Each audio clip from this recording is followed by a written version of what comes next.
Record-breaking Stokes hits 88 ball 161 on comeback. Few teams across both divisions of the LV County Championship had quite such a productive day as Durham at New Road.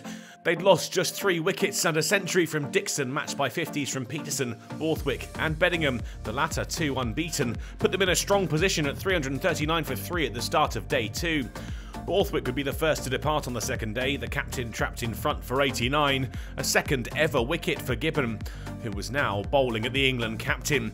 Ben Stokes next in for Durham, and quick into his work, opening his account after 3 balls without even needing to run. Stokes certainly wasn't shy. He took the pair's attack to pieces and found routes to and over the New Road boundary. A second 6 in 34 balls put 400 on the board for Durham.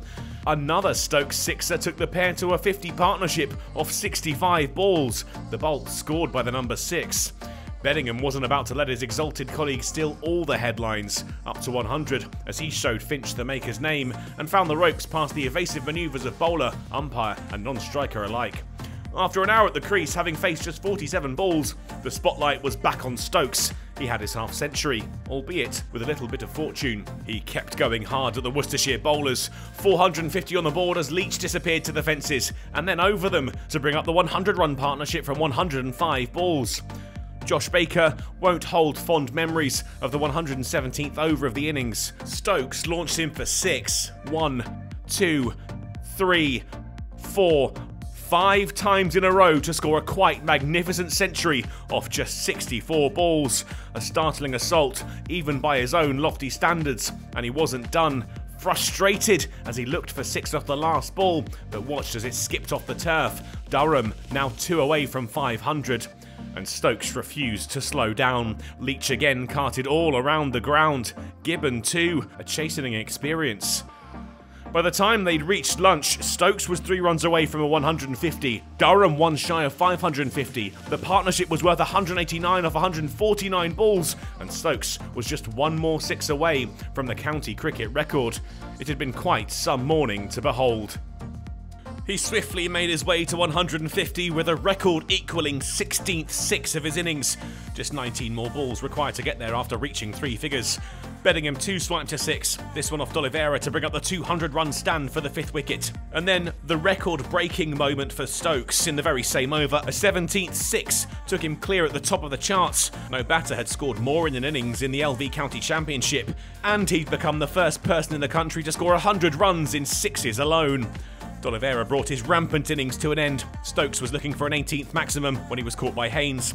And 3 balls later, Beddingham followed, caught by D'Oliveira as he tried to lift Baker over the offside boundary. Borthwick waved them back in at the end of the over. Durham declared on 580 for 6. Only Alex Lees had failed to pick up a landmark total, but the innings had been all about Ben Stokes. Coming in with Beddingham on 81, he'd finished 26 runs ahead of his colleague, having faced 87 fewer deliveries. A record-breaking knock that won't be forgotten fast. And as if to rub salt in the wounds, Durham had their hosts 2 down after just 2 overs. Potts dealing with Libby first, caught by Eckersley for a golden duck. And then 4 balls later, Ali followed. Another man unable to get off the mark, caught by Lees. Potts had a third, Haynes trapped in front with just 16 on the board, and before they'd made it to 50, Potts had 4. Pollock outcaught by Eckersley for 32. The man with the Midas touch was denied a wicket. The ball hit the stumps. The bails refused to move. It was the life they needed, some stability found by the 5th wicket pair, 50 runs on the board and more to come. The 50 partnership came when Barnard emphatically pulled Rushworth for 4, and before the end of the session they were up to 100, 3 figures of relief as Barnard found the single. They would wander off soon after, the score 110 for 4, still 470 behind, but at least Worcestershire had found the resistance they needed.